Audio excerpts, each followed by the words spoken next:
Well, we got autopilot or full self-driving back on the car again. Hardware 3, 2019 Model 3.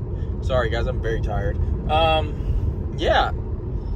So 30 days of full self-driving again. There's been a new, I guess it's a new version. So we will see how that version is. Camera set up. I'm holding onto the camera with my right hand while I have my hand on the wheel with my left hand. But we will see how this goes for the next 30 days. We'll take some videos. We'll compare it to how it was with the last free version. And let you know from my perspective, someone who likes the company but doesn't just automatically buy into all the hype on especially their full self-driving stuff. From what I've seen, there's nothing to buy into the hype with, but it is good, but it's not robotaxi good. So we'll see how it goes with this new version. I'll double check if that even is the latest version. We'll see. So I didn't catch this on video, but there's 2 lanes here on this exit, and I have to take a right to get into this place. And the maps has it completely wrong, but having to take a right, it was staying in the left lane. It did not get in this right lane, and so it would have figured it out after the car behind me was already there, and it would have been all buggy. So, you know, just an example of the car not doing what it's supposed to. And then if you look at the location here, because of construction, it was not going to go this direction. So, I mean, it just shows robotaxi, it has to be able to figure that out. And this is not figuring this out with it being, and this construction is not new. Like, this construction has, this entryway like this has been like this for 6 months probably. And on Google Maps, it is updated. So I don't know why it's telling it to go the wrong way. Is coming in hot.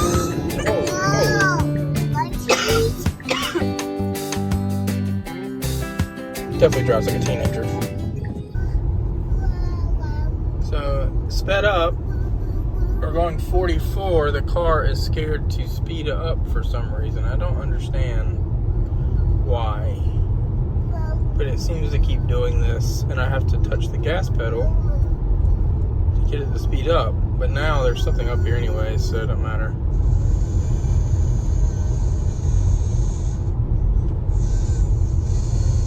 Road closed. Let's see how it handles this. God. It's saying road closed,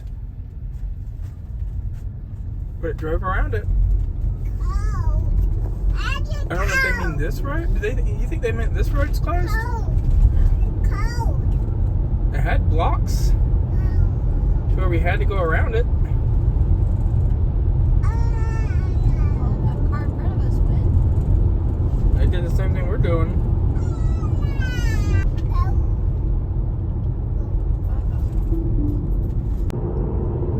How will the car handle the oversized load that I just got behind?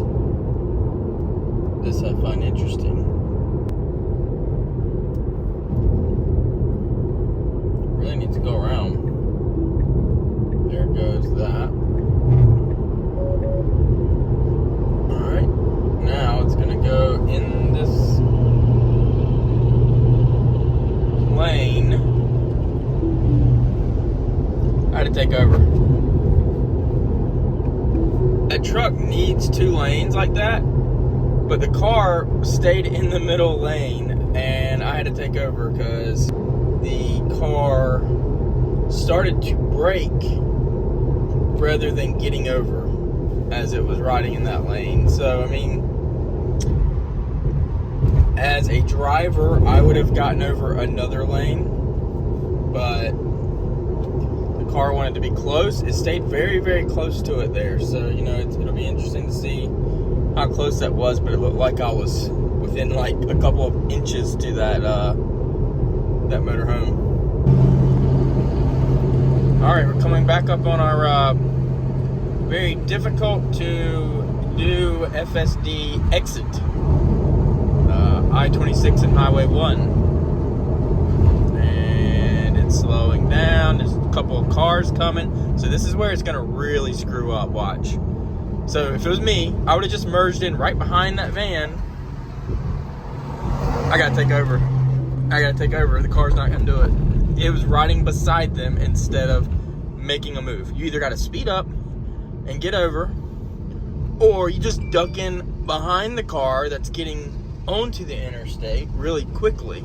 It's really not that hard. The point of that exit, the way you don't cause congestion, is you get over into the exit ramp or whatever as quick as possible. So that means taking a spot in between two cars or in between cars and jumping in as quick as possible so that you are out of the way of the interstate. Because you want the ability for the guys getting onto the interstate to be able to speed up as quick as possible and jump into the interstate. So if everybody's doing their job properly, it shouldn't be a difficult entryway and exitway, although they always are because so many people don't. FSD proves to drive as a very poor driver in that situation. Again, that's day like 5. We're keeping account of these things. I'm gonna make a video of all of them. Coming up on this turn again, full self-driving. There's a lot of traffic around me. There's a car behind me this time, so it can't take too much time sitting in the intersection. Looks like there's gonna be 3 cars trying to get on. They're close. See, I would have jumped behind that car. It didn't do it.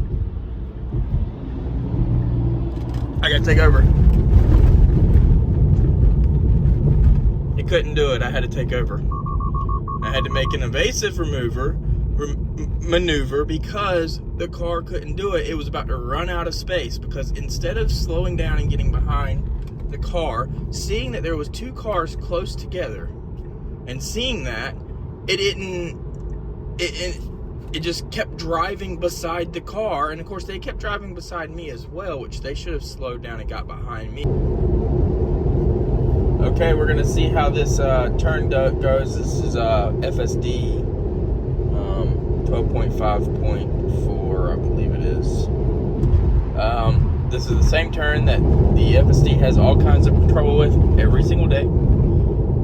It has tried to get over in this shoulder, which it changed its mind. It turned the signal back off, turned it back on. Now it's stopping, and it got over. Wow. We were going 33, exit speed is 20, so that's fair. Oh gosh, it's slamming on brakes. Yeah, so it actually did it today. That is the first time out of 5 times. So 1 for 5. Good job. We're on our way to Robotaxi. Let's see how it gets out of here. It does this pretty poorly too. It's a very short little spurt. There's a lot of traffic typically. All right, it did it. That's today, the 24th of October.